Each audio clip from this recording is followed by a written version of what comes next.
The night Manhattan glittered like a curtain of diamonds was the same night Lena Whitford's life collapsed in a single, brutal breath. At 1:47 a.m., her phone buzzed on the nightstand beside her hospital-grade prenatal vitamins. She thought it was Travis finally texting back. Instead, it was a bank alert flashing across her cracked iPhone screen. Charge approved. The Plaza Hotel, Presidential Suite. 7 months pregnant, Lena pushed herself upright, one hand bracing her aching belly as the baby kicked hard, almost as if sensing the storm breaking inside her chest. She stared at the notification, reading it again, then again, her throat tightening. Travis had told her he was working late, preparing documents for an investor from Boston. He'd kissed her forehead on the way out, told her to rest, even tucked a wool blanket around her legs before leaving their Park Avenue apartment. But he wasn't working. He wasn't even alone. Lena tapped the transaction details and another charge popped up. $50,000 wire transfer to an unlisted account she had never seen. Her fingers trembled. $50,000 wasn't a romantic escape or an impulsive splurge. It was something darker, something secret, something Travis never expected her to find. Her breath hitched as she opened the security app connected to their building's lobby feed. She scrolled until she saw him, Travis, earlier that evening, adjusting his tie, checking his reflection in the elevator mirror. And beside him, stepping in with impossible confidence, was Ilara June, the assistant who always laughed a little too loudly at his jokes. Ilara's hand slid onto his chest just before the elevator doors closed. Travis didn't push it away. Lena's chest tightened until she couldn't breathe. Every memory of their marriage, every whispered promise, every tender moment, all of it cracked like glass inside her. She curled forward, her forehead pressing against her knees as her vision blurred. "Not tonight," she whispered to her baby. "Please, not tonight." But life is rarely kind to women who suffer silently. The apartment around her felt colder, the city lights outside sharper, almost mocking. The air carried the faint scent of Travis's cologne lingering on his jacket hanging near the door, evidence of a life she thought she was building with a man she trusted. She grabbed the jacket, burying her face into it, wishing it could lie to her, wishing the truth didn't feel like a knife twisting deeper with every heartbeat. Then her phone buzzed again. Another message. This time, a blurred elevator camera still frame sent anonymously. Travis. Ilara. His hand on her waist, her lips close to his ear. The timestamp matched the hotel charge. Lena's shaking stopped, completely. The pain didn't fade, no, it sharpened into something colder, steadier, almost frighteningly clear. She wiped her tears. She breathed once, deeply, and she reached for her laptop. Not to beg, not to confront, not to fall apart, but to log into their joint accounts. And somewhere between the ache, the betrayal, and the quiet fury building in her chest, a single dangerous thought formed. If he wanted a life without her, he was about to get exactly what he asked for. Lena Whitford wasn't the kind of woman anyone expected to break. She was quiet, diligent, almost painfully gentle. At Sterling Group, she blended into the beige walls of the 32nd floor office, just another analyst crunching numbers behind a glowing monitor. Most of her co-workers barely remembered her name, and yet she carried burdens that would crush the average person. An orphan at 15, buried in student loans, and now 7 months pregnant with a child she had prayed would change everything. But life had a cruel way of testing people already on their knees. Lena stood in the dim kitchen of the Park Avenue apartment, one hand braced on the marble counter, the other supporting her belly as another wave of exhaustion washed over her. She hadn't slept properly in weeks. Travis's late nights, his clipped tone, his sudden disgust toward her growing body, all of it, had eaten away at whatever confidence she once had. She remembered when things were different, before the coldness, before the lies. Back when Travis used to make her French toast on quiet Sunday mornings. Back when he'd press a kiss to her hair as she typed on her old MacBook, pretending to be annoyed when she worked too late. Back when he held her like she mattered. She used to believe he saved her from loneliness, from instability, from the fear of having no one in the world. She had no parents, no siblings, no extended family to call. When Travis proposed, she thought she was finally building a home that couldn't be taken away. Tonight, that illusion shattered. She walked slowly toward the living room window, the lights of Manhattan stretching beneath her like a kingdom she never belonged to. Her reflection hovered in the glass, a woman swollen by pregnancy, dark circles under her eyes, hair pulled into a messy knot, wearing an oversized sweater that belonged to Travis before he stopped letting her borrow his clothes. She looked like someone who had lost everything. Maybe she had.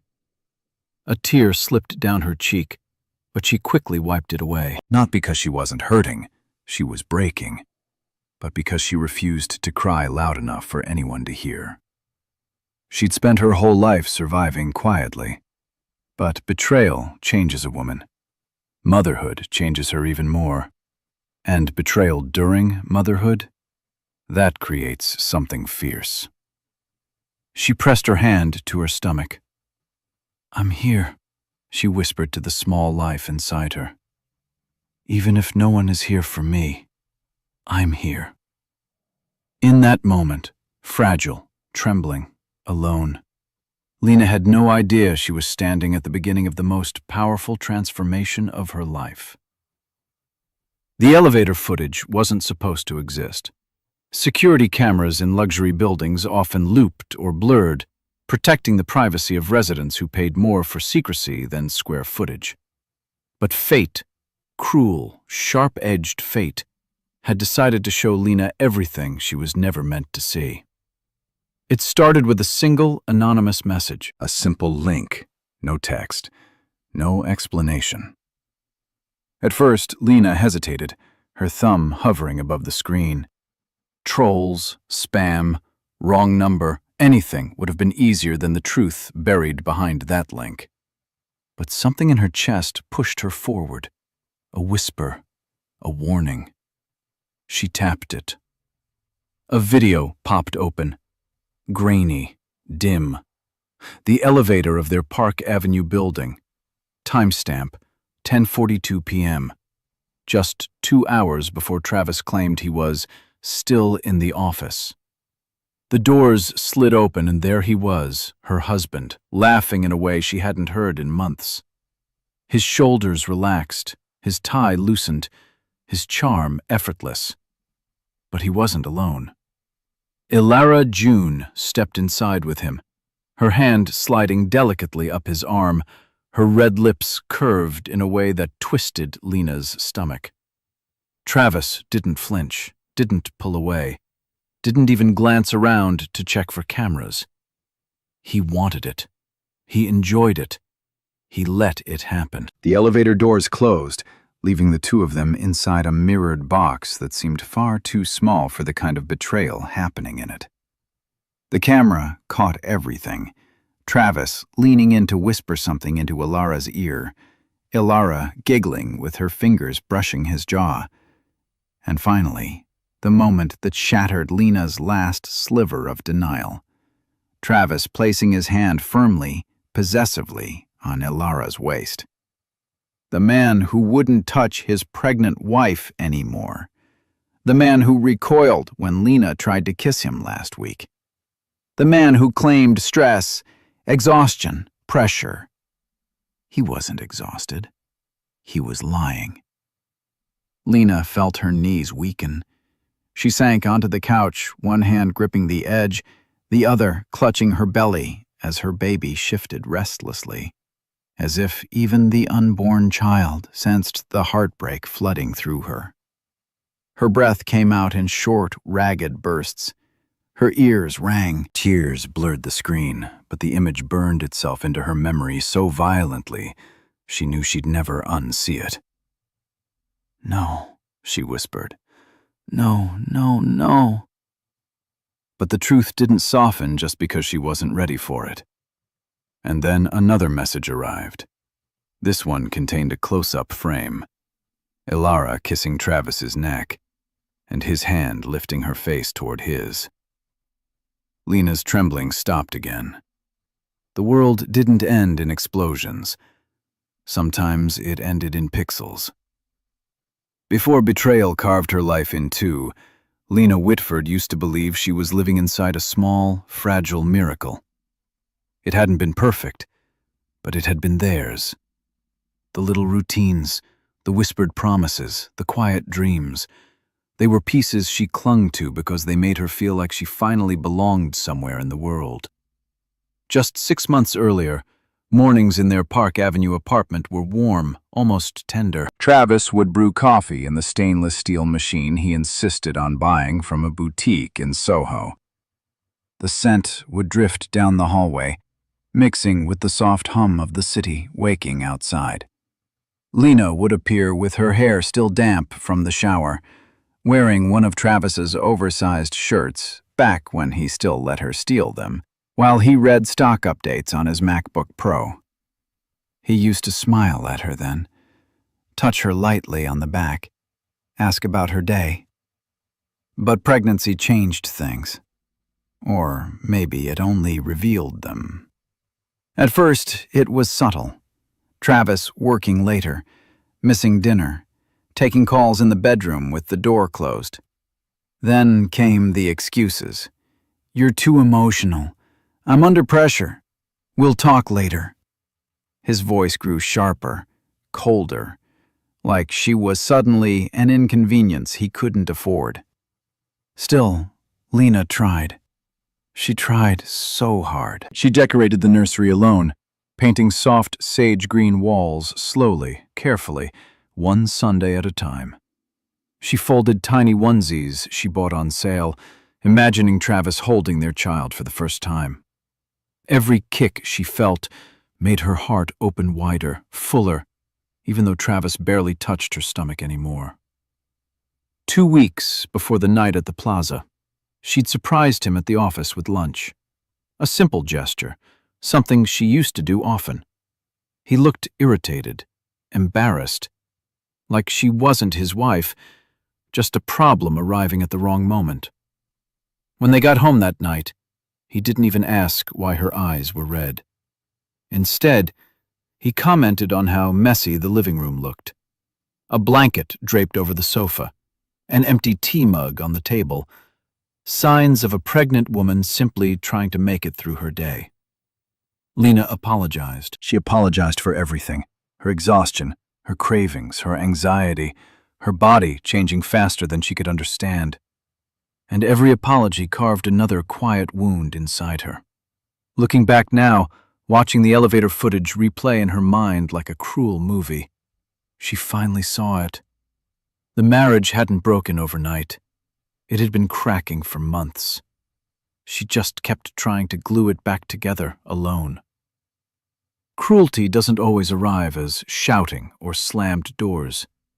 Sometimes it slips quietly into a marriage, soft at first, nearly invisible, until the person living inside it can no longer recognize the shape of their own life. That was how Travis Whitford dismantled Lena, not with violence, but with a slow, deliberate unraveling that left no bruises except the ones blooming inside her heart. It began with small comments, not enough to fight about, just enough to sting. "You're eating again? You've really let yourself go since the pregnancy. Maybe you should focus on your job instead of nesting all the time." He said them casually, like he was offering advice, but every word carved deeper than the last. Lena tried to brush it off, telling herself all husbands struggled during pregnancy. That stress made people say things they didn't mean. Yet the more she excused him, the more he pushed.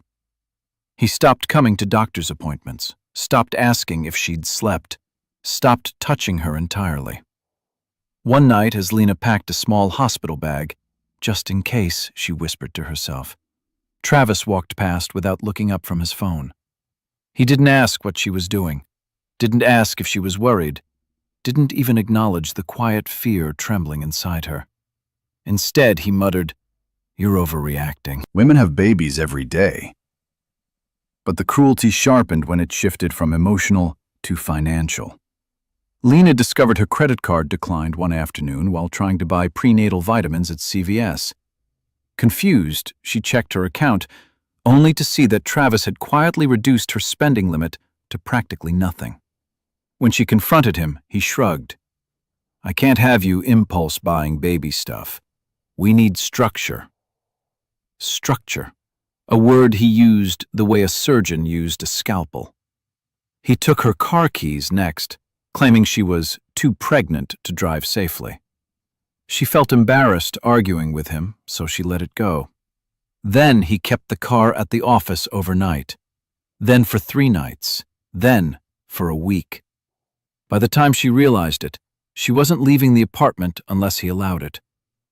The final blow came the morning she told him the baby's kicks had become irregular. Panic filled her voice as she asked him to come with her to get checked. Without looking up from his MacBook, he replied, "Lena, you always exaggerate. I have a meeting. Call an Uber." He didn't glance at her. He didn't see the tear slip down her cheek. He didn't notice her fear. And that was when Lena realized Travis wasn't just drifting away. He was pushing her out of his life, slowly, intentionally, until she disappeared on her own. He simply never expected she'd disappear on her terms. The moment that broke Lena didn't arrive with shouting or betrayal caught on camera. It arrived in silence so heavy, so absolute, that she felt something inside her crack in a way she knew could never be repaired. It happened 3 nights after she discovered the elevator footage. Lena sat on the edge of their king-sized bed, the soft glow of a bedside lamp casting a warm circle around her swollen belly. She tried to steady her breathing, but every inhale sent a sharp ache through her ribs. The baby wasn't moving as much as usual. That terrified her more than anything Travis had done. She called out, "Travis? Can you come here for a second?" No answer. She tried again, louder this time. Still nothing. She pushed herself up, one hand gripping the nightstand, and walked slowly toward his home office. The door was half open. Travis sat inside, illuminated by the blue glow of his dual monitors. A Mont Blanc pen rested between his fingers as he scribbled notes across a stack of documents, contracts, numbers, signatures she didn't recognize. "Travis," she whispered, "I think something's wrong. The baby isn't kicking much tonight." He didn't even look up. "Lena, not now. I'm working." "I'm scared," she said, her voice trembling. "I feel off." "I think we should call the doctor." He clicked his mouse, scrolled, typed. "You're fine," he said flatly. "It's normal. Stop panicking all the time." She took a shaky step closer. "Please, can you at least come sit with me?" This time he looked up, but not with concern, with annoyance. "I have a major investor call at 9 tomorrow. I don't have time for another one of your emotional episodes." Her lips parted, but no sound came out. Emotional episodes. That's what he thought this was. Not fear, not instinct, not a mother's intuition, just inconvenience. She pressed both hands to her belly, willing herself not to cry. "Travis, I really need you." He turned back to his laptop. "Then stop needing so much." Those 5 words hit harder than any betrayal she had witnessed on screen. Harder than the lies, the distance, the cruelty. Because in that moment, standing barefoot on the hardwood floor, heart pounding, baby silent, Lena finally understood a truth she had spent months avoiding. She wasn't waiting for Travis to come back to her. He had already left. All that remained was the ghost of a marriage she'd been holding up alone. A tear slid down her cheek as she whispered to herself, "I can't stay here anymore." And for the first time, she meant it. The cursor blinked on her laptop screen like a heartbeat. Steady, relentless, waiting. Lena stared at the numbers in their joint accounts. More money than she had ever seen in her life. Money she once believed belonged to both of them. Money she earned through long nights at the office, extra reports she volunteered for, weekends spent verifying spreadsheets while Travis attended networking events that now seemed more like excuses than obligations. Her hands trembled over the trackpad. Her breath felt thin, fragile. She wasn't a thief. She wasn't vindictive. But she was done being helpless. The baby kicked, finally, weak but present, as if reminding her she wasn't making this choice alone. Lena whispered, "I'm doing this for us." Then she clicked Transfer Funds. A prompt appeared. Confirm transfer. Amount, full balance. Destination account, LW, personal, closed, 2018. Yes, closed, but not deleted. A dormant account from her college years, the only thing in her name that Travis never bothered to ask about because it once held less than $50. Now, it would hold everything he'd taken from her: time, love, trust, security, converted into numbers, the only language Travis ever valued. Her finger hovered over the button. She pictured his face when he discovered what she'd done. The shock, the anger, the disbelief that she, the quiet wife who apologized for everything, had finally done something he couldn't control. For the first time in months, a flicker of strength moved through her chest. She pressed confirm. The screen flashed, transfer completed. It was done. No fireworks, no dramatic music, just silence, and an unexpected wave of relief that nearly brought her to her knees. But she wasn't finished. Lena opened a second folder on her desktop. Scanned documents, saved screenshots, forwarded emails. Evidence she never meant to collect, but couldn't ignore. Irregular statements, strange transfers, the $50,000 wire she discovered last week. Pieces of a puzzle she hadn't fully understood until now. Pieces that could destroy Travis if they landed in the right hands. She uploaded everything to a secure cloud drive under a new username, one she created when she was 19. Northstar 87. A name that reminded her of guidance, escape, direction. Then she deleted the local files, cleared the browser history, logged out of everything.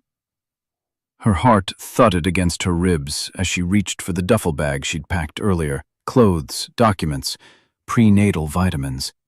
The baby's first ultrasound photo tucked carefully between 2 sweaters. She didn't look back at the apartment. She didn't need to. The life behind her was gone. The life ahead was uncertain. But for the first time, she wasn't afraid.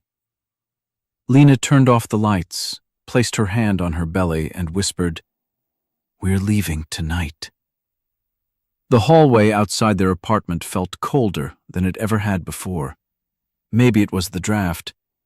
Maybe it was fear. Or maybe it was the sharp, dizzying freedom of taking her first step away from the life that had been suffocating her for months. Lena tightened her grip on the duffel bag, the straps digging into her palm as the elevator chimed softly. Ground floor. No turning back. Her breath trembled as she stepped inside, pressing the lobby button with a hand that wouldn't stay steady. The doors slid shut, sealing her off from the penthouse that had once felt like home, and had slowly transformed into a cage lined with polished marble and silent resentment. The elevator's descent was slow, painfully slow. Each floor passed with a soft ding. 12 chances for panic to stop her. 11 chances for guilt to claw its way into her throat. But nothing came. Not fear, not hesitation. Just purpose. The lobby was quiet at 3:12 a.m., washed in the warm gold glow of high-end lighting. The night concierge glanced up from behind the sleek marble desk, surprise flickering across his expression when he saw Lena, heavily pregnant, bag slung over her shoulder. "Mrs. Whitford, are you expecting someone to pick you up?" he asked gently. Lena forced a smile. "Just heading out for a bit." He looked concerned, but didn't question her. Wealth had a way of granting people the illusion of safety. They assumed tragedy never touched penthouses. They assumed women like her always returned home by dawn. She wouldn't. Outside, the air slapped her cheeks with icy Manhattan wind. Taxis rolled lazily past, leaving streaks of yellow light across the slick pavement. Lena raised her arm, and one pulled over instantly. The driver, a gray-haired man with kind eyes, helped her load the bag. "Where to, miss?" Lena hesitated. She couldn't say her destination out loud. Not the real one. Not yet. "Penn Station," she said softly. "Please." As the cab pulled away from the curb, she looked up at the towering building behind her. One window glowed on the 33rd floor, Travis's office. He was still awake, still working, still oblivious. He would wake in a few hours to find the bed empty, the apartment silent, the accounts drained, his wife gone. But Lena didn't linger on that. She pressed a hand to her belly as the city blurred past. "It's just us now," she whispered. "And we're going to be safe. I promise." For the first time in months, she believed herself. Travis Whitford pushed through the lobby doors just after sunrise, the harsh winter light slicing across his face like a blade. He looked exhausted, tie crooked, eyes bloodshot, the sour smell of whiskey clinging to his suit. The night with Ilara had dragged far later than planned. Too much champagne, too many whispered promises, too much arrogance convincing him he could juggle 2 lives forever. He didn't notice the concierge's stiff posture when he walked past. He didn't notice the absence of Lena's usual prenatal tea mug in the sink. He didn't notice the silence, not at first. He headed straight for the bedroom, already annoyed at the idea of facing his wife's emotional moods, as he liked to call them. He swung the door open with a careless shove and froze. The bed was made, the blankets smooth, the pillows undented. Lena hadn't slept here. He frowned, tossing his jacket onto a chair. "Lena, you up?" he called out, irritation building in his voice. "I don't have time for one of your—" He stepped into the walk-in closet. Her coats were gone.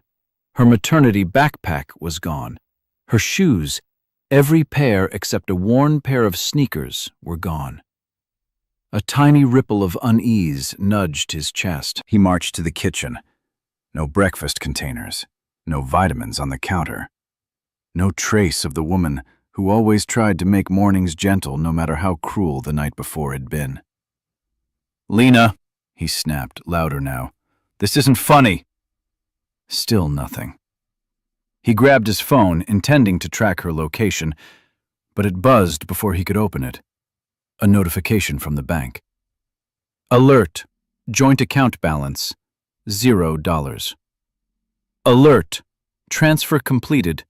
Full balance withdrawn. His heart slammed against his ribs. He opened the banking app. The numbers were gone, all of them. Every account connected to Lena's name had been emptied completely, legally, cleanly, perfectly. No, Travis muttered, pacing as panic began to bloom in his throat. No, she wouldn't. She couldn't. But she had. He rushed into his office, typing Lena's email into his system, trying to access her files, her location history, anything. Access denied. She had locked everything. The quiet wife he assumed was too timid to jaywalk had outmaneuvered him in a single night. His phone buzzed again. A text from an unknown number. One line. Don't look for her. Travis's face drained of color. For the first time, he felt it. The unmistakable chill of a man who suddenly realized he wasn't the predator anymore. He was the prey. Travis Whitford had always believed he was untouchable. Men like him, polished, charming, backed by corporations and expensive lawyers, moved through Manhattan like they owned the pavement beneath their designer shoes. But that illusion began to fracture the moment Lena disappeared. By noon, panic had seeped into his bloodstream like poison. He stormed into his office at Sterling Group, slamming the door so hard his assistants flinched. His phone buzzed non-stop. Alerts, flagged transfers, failed logins. Every attempt to regain control ended in another digital dead end. And then came the worst hit yet. The compliance director, a stern man named Roland Pierce, stepped into his office holding a thick file. "Travis," he said carefully, "we need to talk. Now." Travis stiffened. "Not today, Roland. My wife, this is about the transfers connected to the Boston investor." Silence. A dangerous silence. Travis forced a laugh. "You're reaching. Those were routine." Roland didn't blink. "Routine transfers aren't flagged by federal regulators, Travis." A cold jolt shot through him. "Flagged?" Roland set the file on his desk. Inside were printed statements, wire trails, and the unmistakable red marks of a financial investigation underway. "We received an inquiry this morning," Roland continued. "Your wife's withdrawal triggered a review of all accounts tied to you." His voice lowered. "Are you involved in something we should know about?" Travis swallowed hard.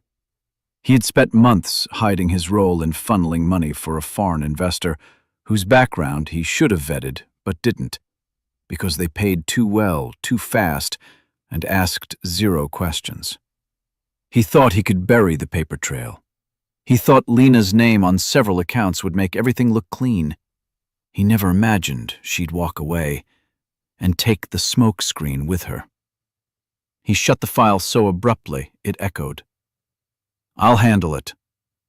Roland stared at him for a long, heavy moment, as though seeing him clearly for the first time. "For your sake, I hope you can." When the door closed behind him, Travis finally let his facade slip. Sweat beaded at his temples. His pulse hammered. This wasn't about a missing wife anymore. This was about survival. He grabbed his phone and dialed Ilara. No answer. He tried again. Still nothing. He didn't know that Ilara wasn't ignoring him. She was already in another part of the city, meeting with someone Travis wouldn't expect. Someone who now held the power to destroy him completely. And they all wanted one thing: to find Lena before he did. The train ride to Vermont felt unreal, like Lena was drifting through someone else's life. She kept one hand over her belly the entire journey, counting each soft kick, whispering reassurances the way a mother comforts a frightened child. Snow blanketed the countryside. a white silence replacing the noise of Manhattan she had lived in for years. For the first time in a long time, no one knew where she was. But freedom came with fear. Every mile farther from the city felt like a borrowed breath. By the time she reached the small mountain town near Stowe, exhaustion had settled deep into her bones. The kind-faced Airbnb host, a retired teacher named Mrs. Callahan, handed her the key to a secluded wooden cabin and insisted on helping her carry the duffel bag. "You're all alone, sweetheart?" the older woman asked gently. Lena forced a smile. "Just for a little while." The cabin was small but warm, with pine walls, a crackling fireplace, and a quilted blanket draped across a worn leather couch. A stack of old books sat beside a lamp.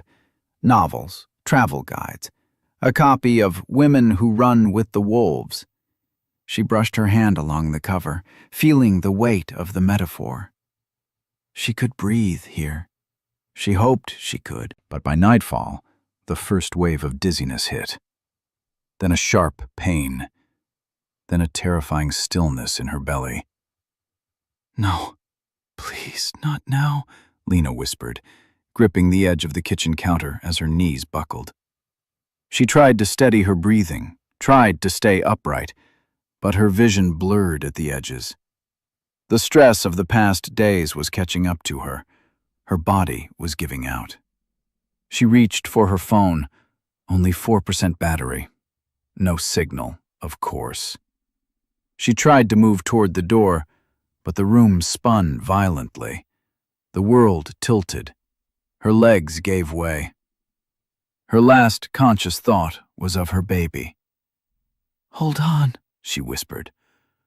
"Hold on for me." She didn't hear the door burst open minutes later. Didn't hear the crunch of snow boots thundering across the wooden floor.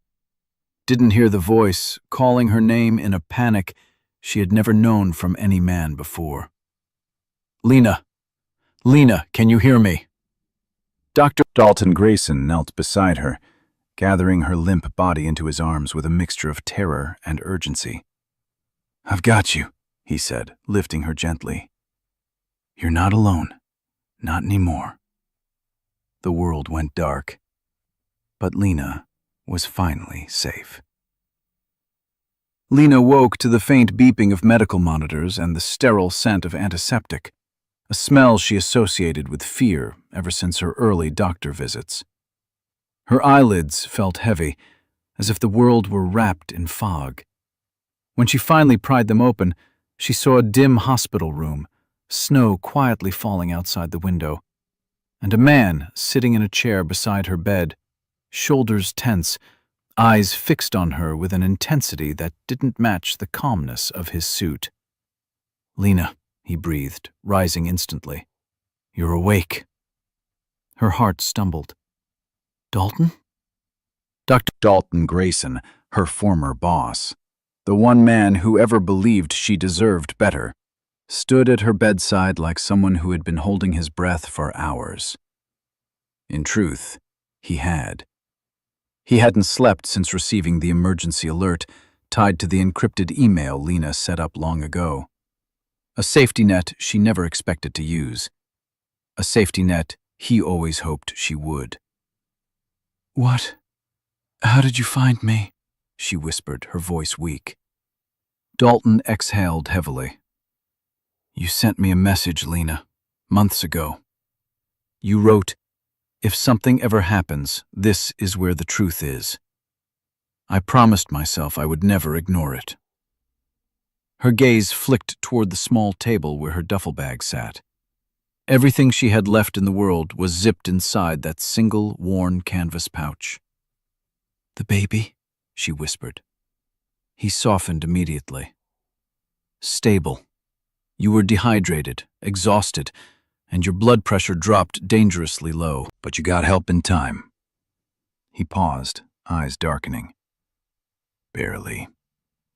Tears pricked her eyes, fear, relief, shame tangled into one overwhelming knot. "I didn't know who else to call," she said. I didn't think anyone would come. His jaw tightened. You mattered to me long before you knew you needed help. Lena froze. It was the first honest affection she'd heard from a man in years. But Dalton wasn't finished. He reached into his coat and pulled out a folder, thin, neat, but heavy with meaning. I didn't just come to save your life, he said quietly. I came because this, he tapped the folder, proves you were innocent in the accounting scandal you were blamed for. Travis set you up, Lena, and I can prove it. Her breath hitched. The betrayal she thought she understood suddenly grew tenfold. Dalton stepped closer, voice low and steady. I'm going to protect you. Legally, financially, physically, whatever it takes. For the first time in months, Lena didn't feel like she was drowning. For the first time, she felt seen. Lena lay against the hospital pillows, fingers curled loosely around the blanket, as Dalton opened the thin folder with a gravity that made her chest tighten. She had spent years trying to forget the file that ruined her life, the one mistake she never made, the scandal that dragged her name through the mud and left her grateful that Travis ever saved her. But the folder Dalton held wasn't a ghost from her past. It was proof. Proof she had been right to doubt herself. Proof Travis had taken far more than her dignity. Dalton placed the papers gently on her lap. Start with the first page, he said softly. It was an email, time-stamped, flagged, forwarded through a private server. Her name appeared twice, her login code once. But the approval signature wasn't hers. This isn't my handwriting, she whispered. Dalton nodded.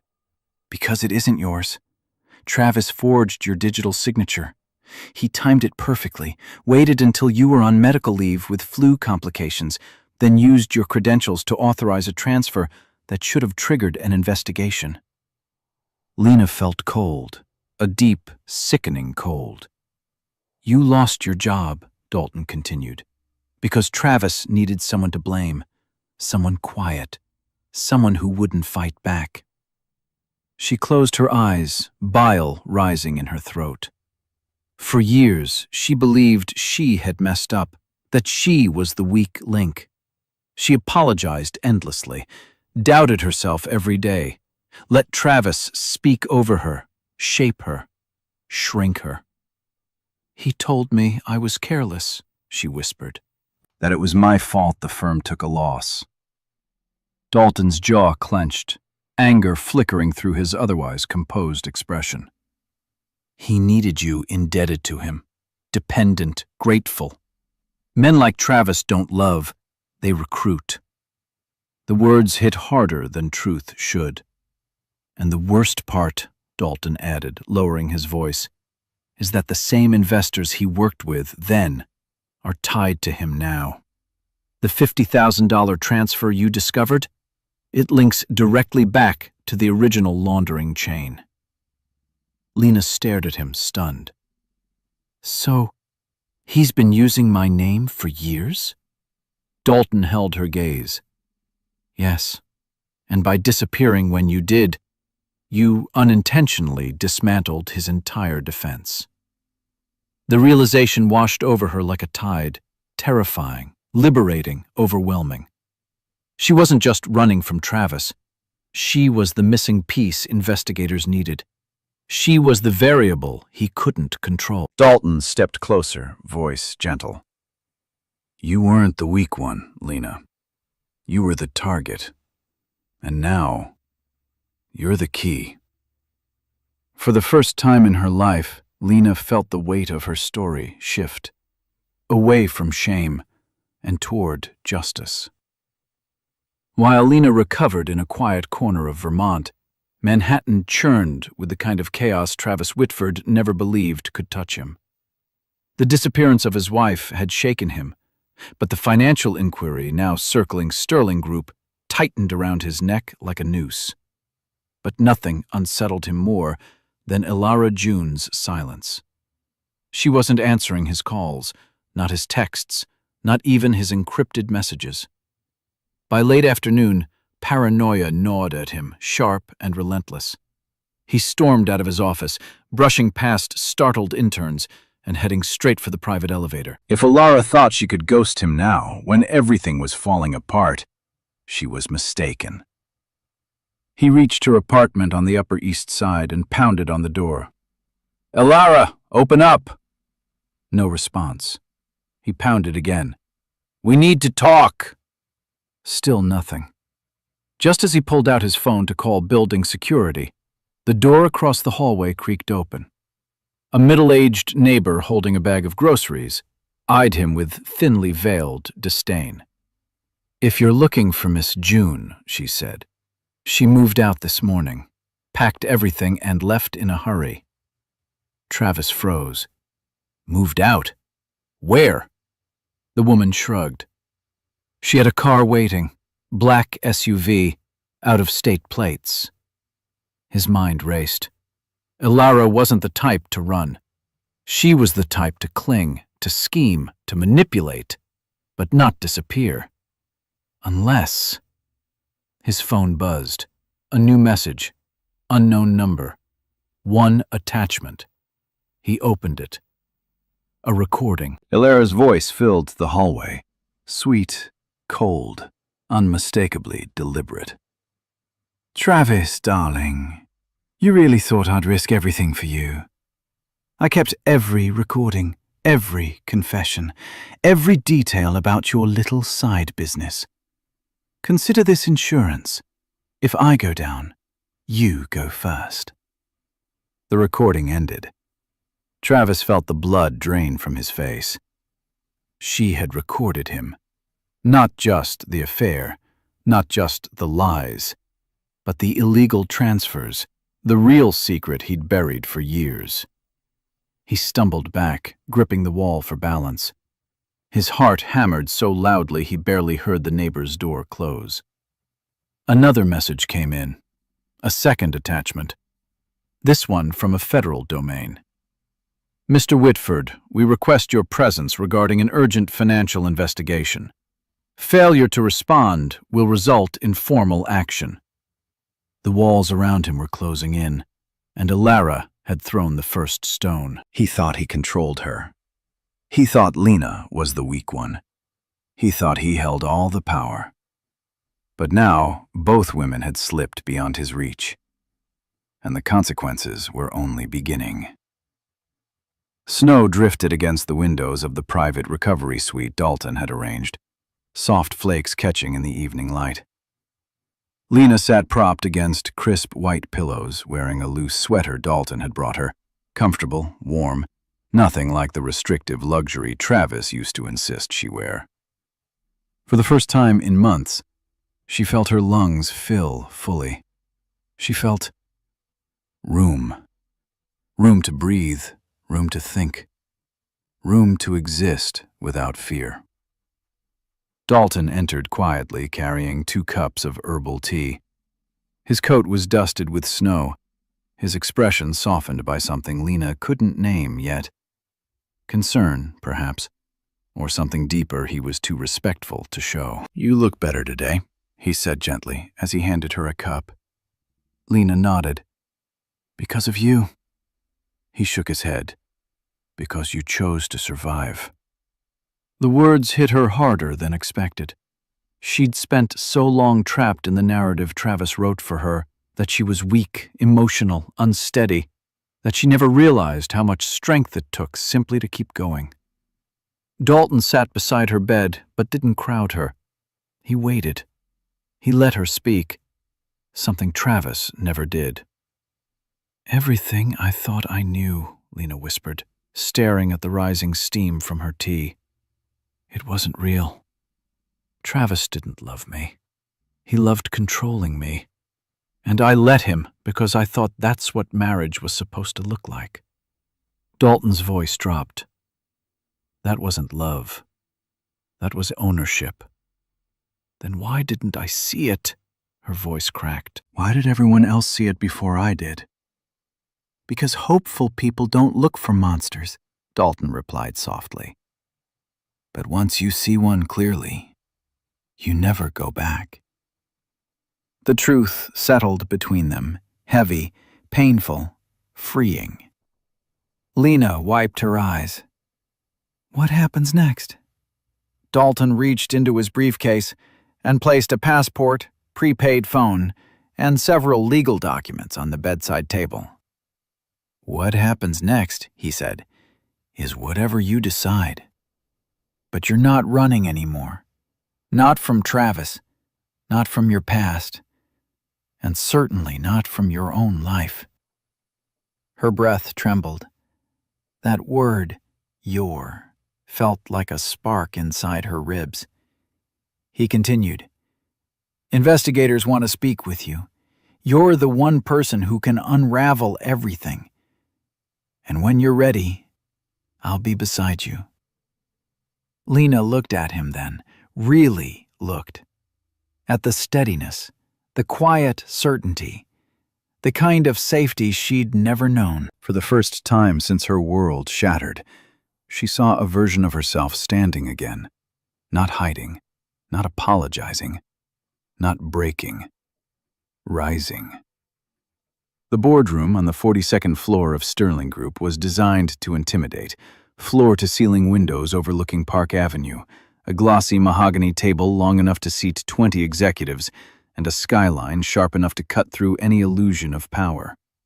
Travis Whitford had always felt invincible here. This room was his arena, his kingdom, the place where he closed deals, charmed investors, and manipulated anyone necessary to protect his throne. But today he couldn't stop sweating. The federal inquiry had escalated overnight. 2 agents waited outside the boardroom. Roland Pierce, the compliance director, stood at the far end of the table with a folder in hand and an expression Travis couldn't read. And every attempt Travis made to reach Alara had failed.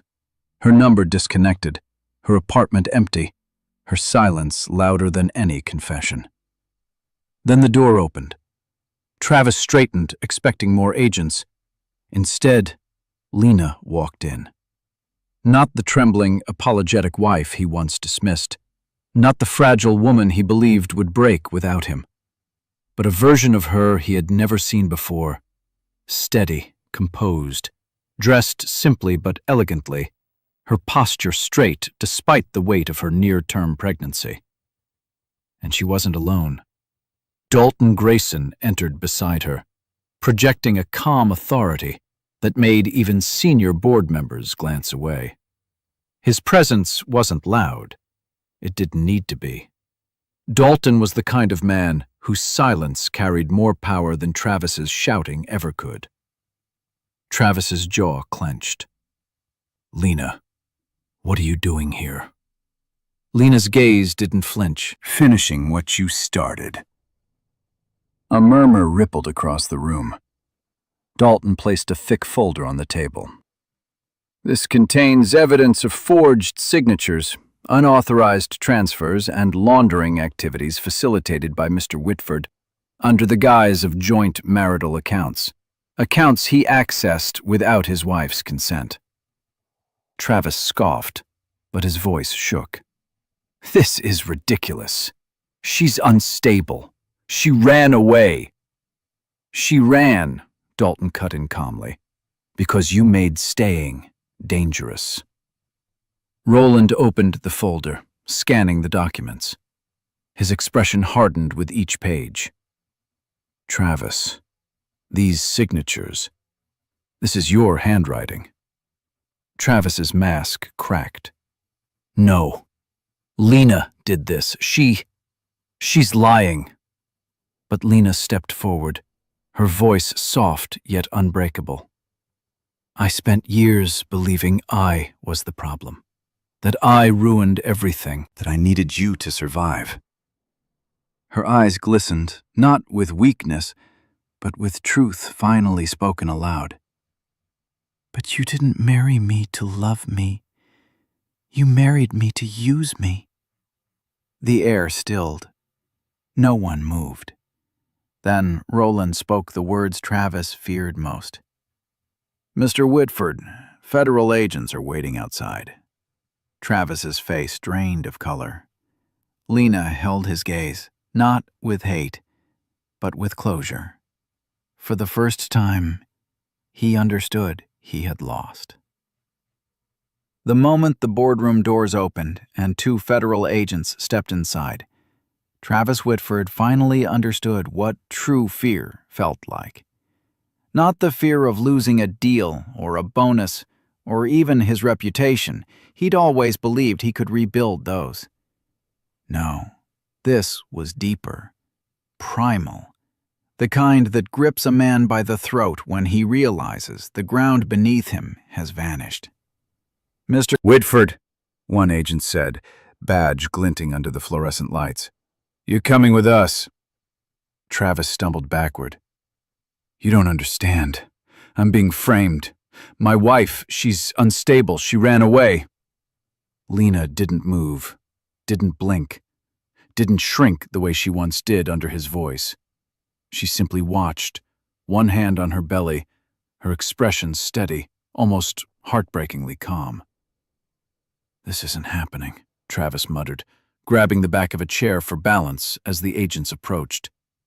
You can't just arrest me in front of the board. Roland, say something. Dalton, this is illegal. Dalton met his gaze, unbothered. What's illegal, Travis, is forging your wife's credentials and laundering money through her name. Roland closed the evidence folder with a grim finality. We reviewed the signatures. We reviewed the timestamps. It's over. Travis's breath hitched. For a moment, the entire room saw the truth. Without money, without power, without arrogance, he was small. Smaller than anyone imagined. No, you can't. Lena, tell them, he begged, his voice cracking. Tell them you didn't mean to do this to me. Lena took a step forward. The entire boardroom fell silent. This isn't about what I meant, she said softly. It's about what you did.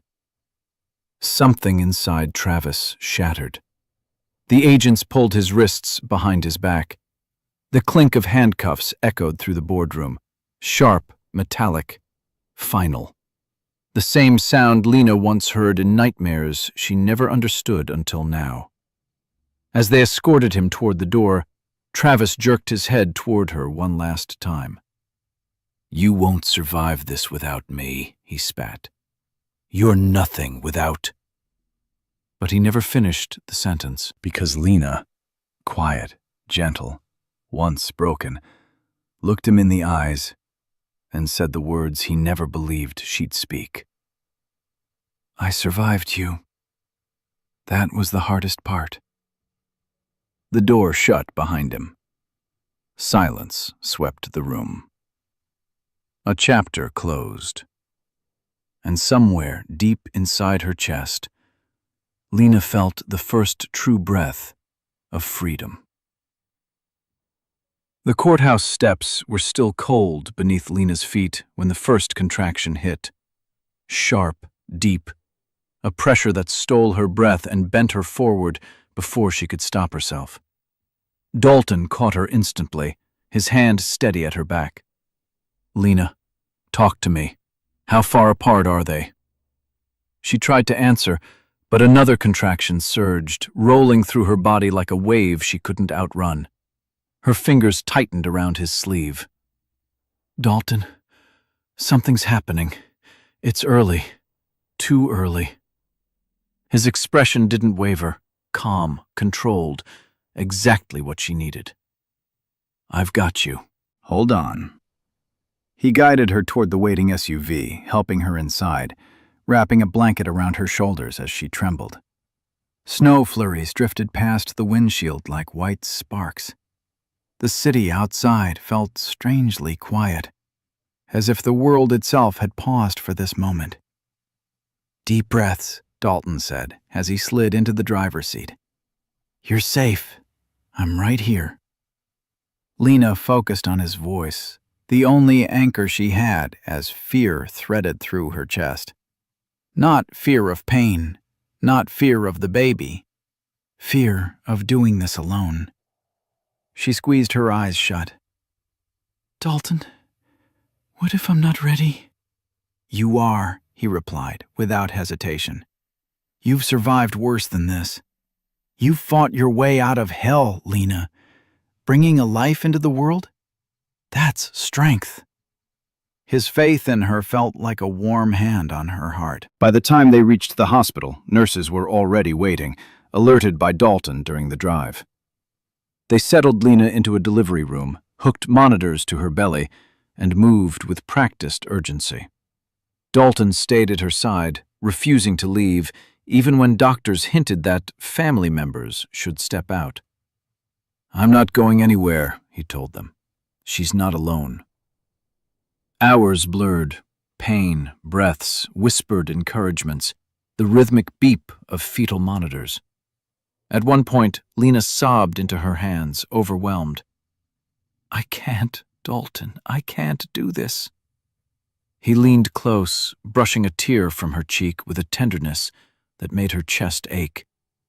"You already are, and when this is over, you'll hold the proof in your arms."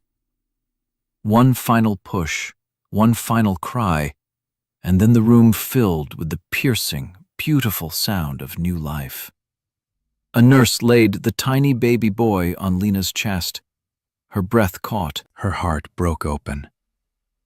"He's perfect," she whispered. Dalton's voice softened.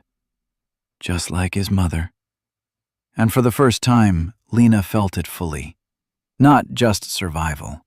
Not just freedom. A beginning. The hospital room was quiet except for the soft hum of machines and the delicate breaths of the tiny newborn sleeping in the bassinet beside Lena's bed. Morning sunlight slipped through the blinds, warm and golden, a stark contrast to the life she'd escaped mere days before. For the first time in what felt like forever, Lena wasn't afraid of tomorrow. Dalton returned with 2 cups of tea, setting one gently on the bedside table. He looked different today, not the stern CEO who walked through boardrooms like a storm, but a man softened by the sight of Lena holding her son. A man who seemed to carry something unspoken in the quiet space between them. "How are you feeling?" he asked. "Tired. Happy. Terrified," she admitted, brushing a fingertip across her baby's tiny cheek. "That sounds about right for a new mother," he said with a small, warm smile. They sat in silence for a moment, comfortable and unhurried. But Lena could feel it, the shift in the air, the weight of something waiting to be said. She turned toward him. "Dalton, why did you really come for me? Not legally, not professionally. Really?" He inhaled slowly, as if he'd been holding the truth in his lungs for years. "Because I couldn't lose you again," he said quietly. Her breath caught. Dalton continued, voice steady but low. "I wanted to tell you long before you married Travis, but you were rebuilding your life and you looked happy, and I thought stepping back was the right thing to do."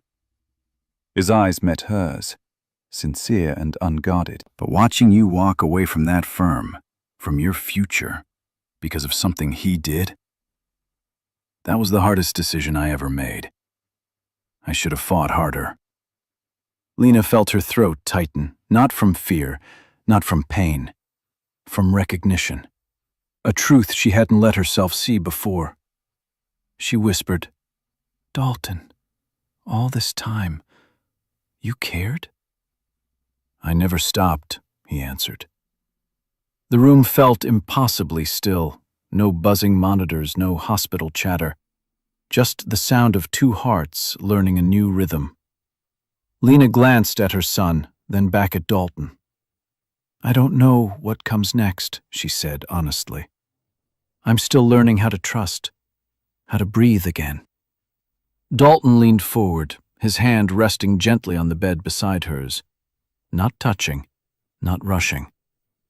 "I'm not asking for anything," he said softly. "I just want you to know You have a choice now. Your life, your pace, your future. And if one day that future includes me, I'll be grateful.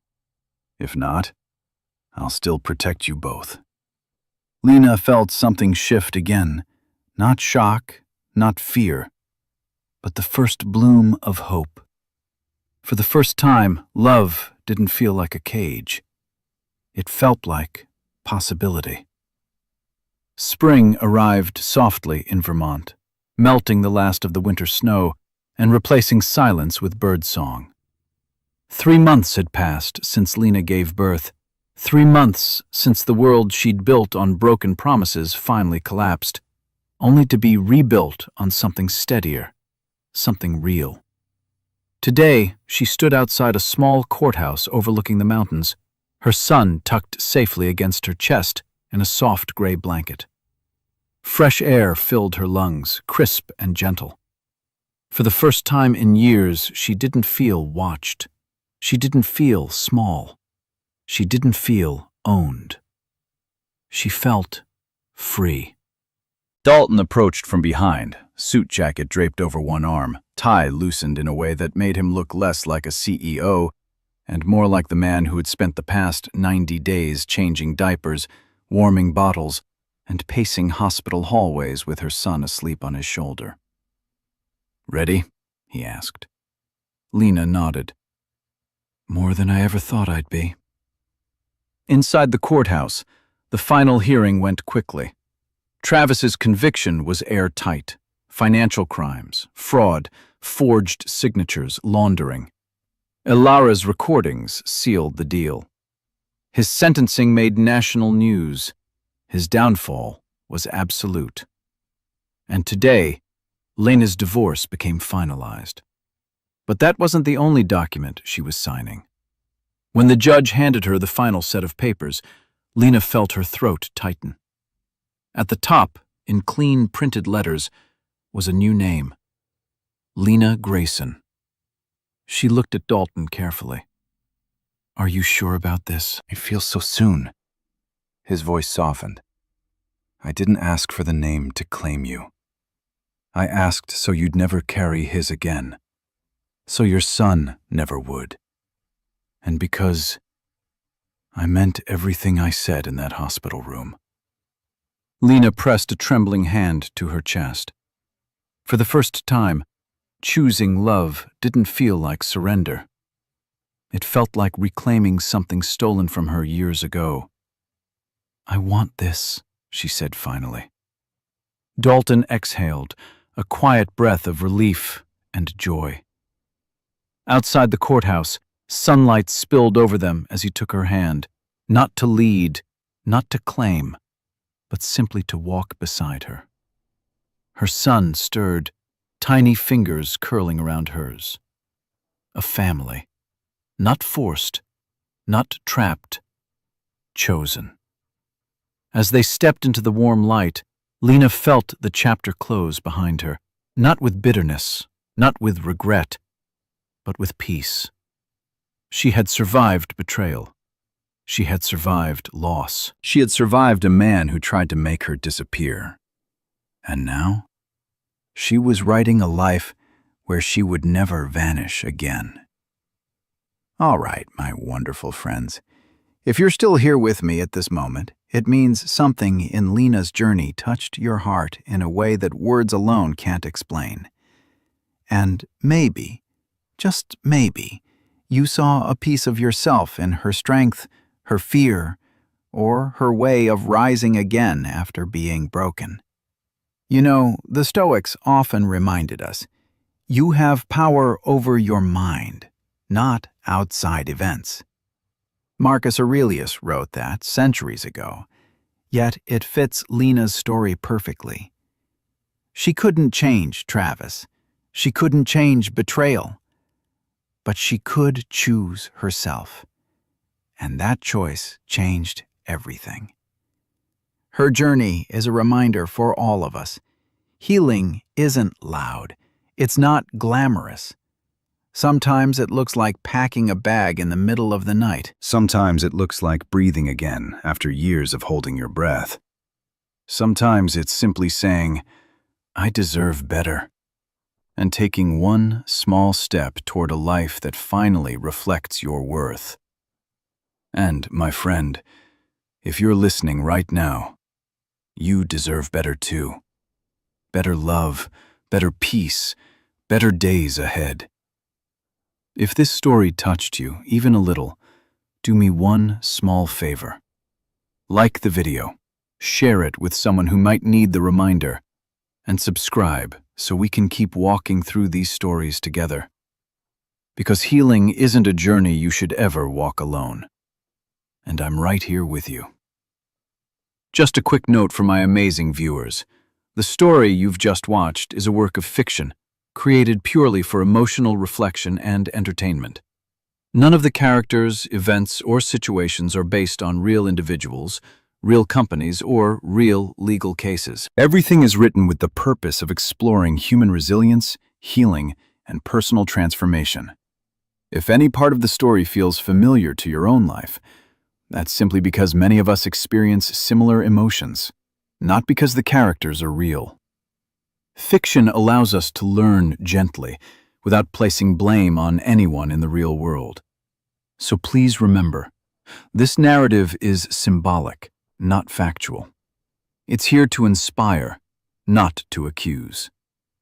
Thank you for understanding, and for supporting stories that help us grow, feel, and reflect together. Your presence means everything.